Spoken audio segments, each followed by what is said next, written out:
من سمکۆ پاکزاد دانیشتووی شاری مەهابادم.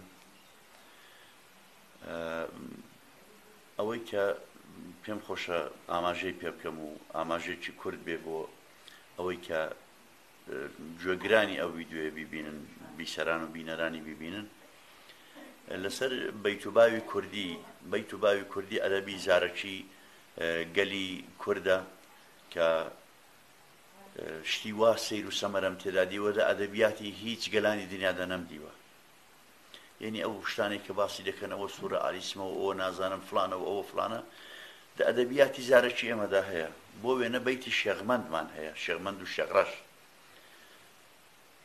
دە بەیتی شێغمەند و شێغڕەشدا دەڵێ شێخ جافر کە بابی شێغمەند بووە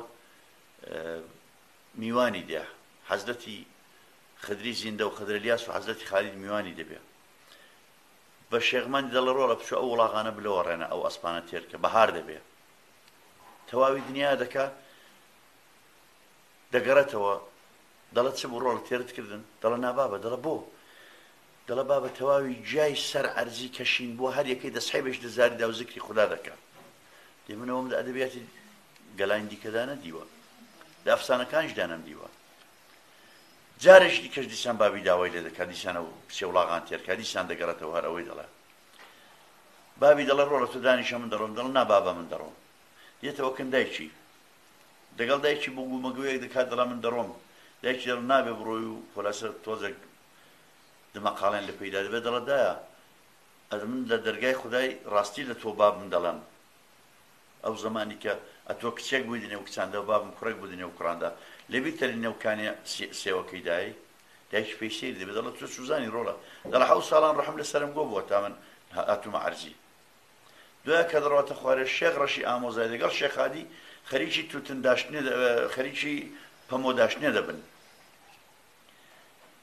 شێخ هادی دەڵێ ئەوە شێخ ڕەش ئەوە شێخ من دەڕوا بۆ نێو شاری ئەگەر بێت و بچێتە شاری ئابڕوومان دەچێت. وا چاکە تۆ بچی دەچێت لەو کانی لەسەر تاتە بەردەکان نوێژە دەکا. وا چاکە تۆ بچی ببی بە ڕەشمارێکی لە غاوەسپی بەبەری پێوەدەی توش سەری بابی بە. هەڵدەستێت جەنابی شێخ ڕەش دەچێت دەنێو کلێنە تاتانەوە دەستنوێژە دەشوا لەسەر کانی و بە تاتەبەردان دەڵێ تاتەبەر بەڕاستیەوە لە ئاوری خودای ناترسێن کە ڕەژمارت دەخۆ داشاردەتەوە بە منەوە بدا. لە عیبەتان تاتەبەر جوود دەبێت پێکەوە دەنووسێ و ماردەر دەپەڕە دەبێتە بەران. هەتا ئێوارە لێک دەدەن ئەو جوتە بەرانە ئاخری پێک ناوەستن. شێخ ڕەش دەڵێ کاکە ئەتۆ دەزانم ڕۆحت زۆر پاکە بچۆ لە بەهەشتێک قەندیلم بۆ بێنە ئەمن سڵحت دەگەڵ دەکەم. کە ڕۆحەکەی دەچێت بۆ بەهەشتێ ئەو بە خەنجەران وەری دەگەڕێتێ. لە عیبەتی ئەو کارە ناحەزەی تەواوی شێخانی دنیا خڕدەبنەوە کۆڕی زیکر دەبەستن چون دەزان عەلاقەی بە زیکرە شێخ ڕەش. شێخ ڕەش لە کوێ خۆشار بێتەوە؟ لە پێش ڕۆژەی خۆشاردوتەوە. دە ئەدەبی چها گەلی دنیادا ئەو شتە دیتراوە نەدیتراوە واقعەن. بەڵام بەیدبێژی کورد هاتۆ ئەو شتەی بۆمە خۆڵقاندووە. زمانێک کە زیکر دەکەن لە عیشقی ئەو زیکرەی سەردێنێتە دەر لە پێش ڕۆژێ تیشتی ئەو زیکرەی لێ دەدا دەیسوێنێ بەردەبێتەوە.